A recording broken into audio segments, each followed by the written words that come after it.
Alright, hey guys, this is Doc Fire from Custom Cockers, and I'm here showing the Empire Resurrection Autococker that just came out. Just got mine in the mail today, and I'm going to do a little shooting video here.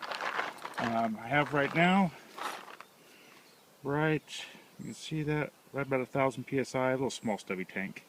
And I'm shooting the 680 barrel, and the paintballs are a reasonably snug fit. They're not blow through, they're not roll through, and they're Walmart RPS, as fresh as possible paintballs that I could buy. So let's gas it up. No leaks. Couple shots. All right, let's go over the chrono here. 297, 286, 295, 293, 289, 295. You see it shoots pretty nice, and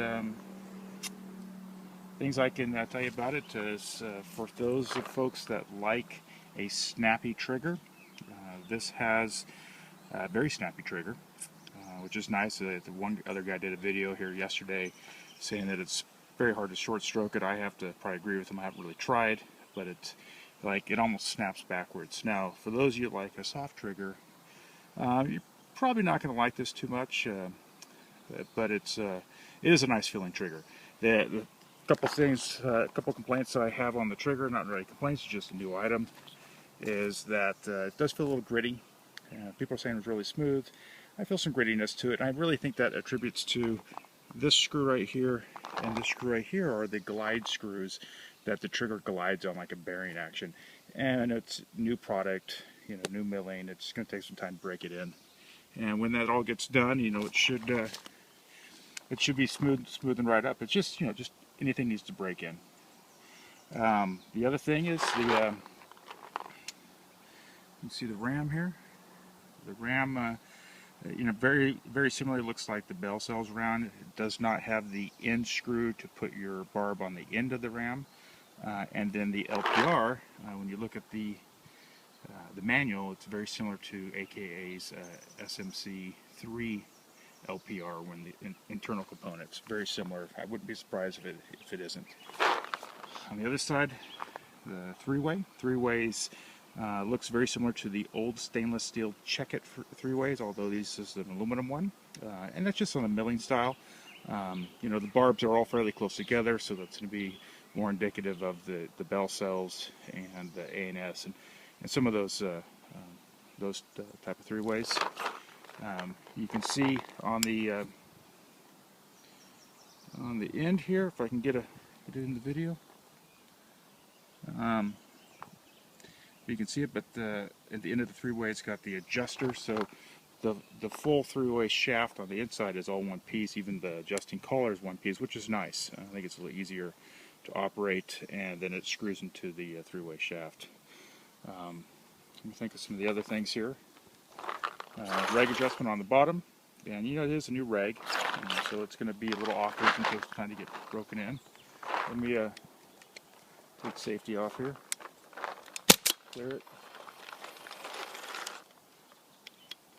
take out the bolt, and this is the lube that they put on the bolt. It came that way, so I'm just shooting it out of the box. A little lubey. That's all right. It's a little much in my book for right now, but it's a new item. As you can see in this shot right here, if I can get it over, maybe get some light on it there.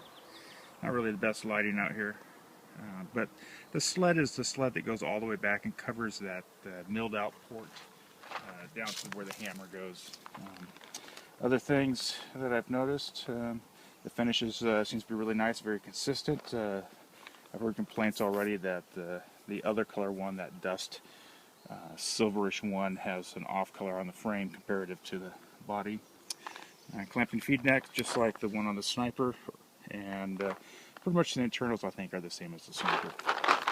All in all, a nice marker. Let's get some more shooting going on here. I'm going to turn on my contour and see how that guy works too.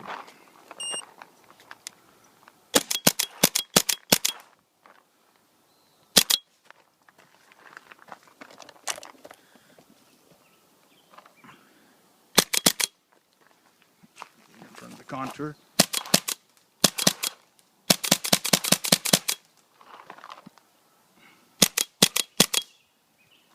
For accuracy, not bad.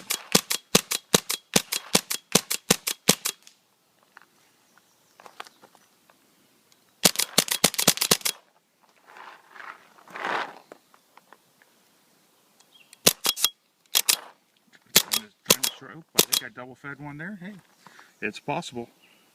It's really hard to set pretty nice. Now let's see how the yeah, it's, the LPR is set fairly decent. The other thing is a lot of people have been asking what this hole right here is for. A lot of people think it's for an auto trigger. I don't think so at all. I really think it's if it's an auto trigger, it's going to have to come off of this safety most likely, and then back to this hole, and then that arm would come back farther.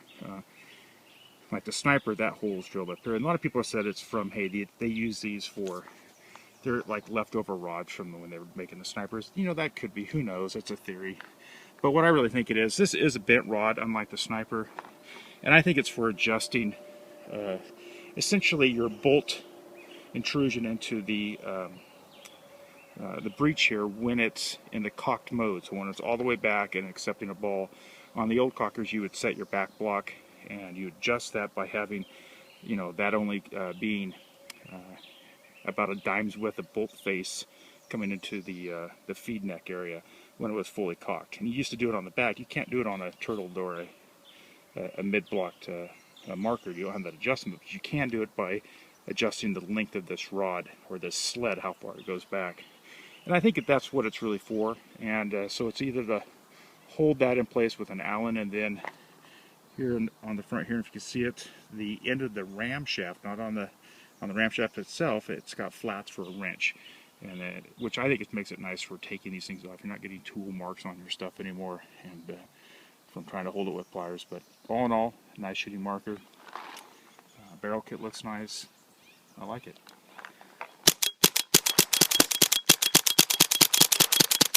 And I'm out of air.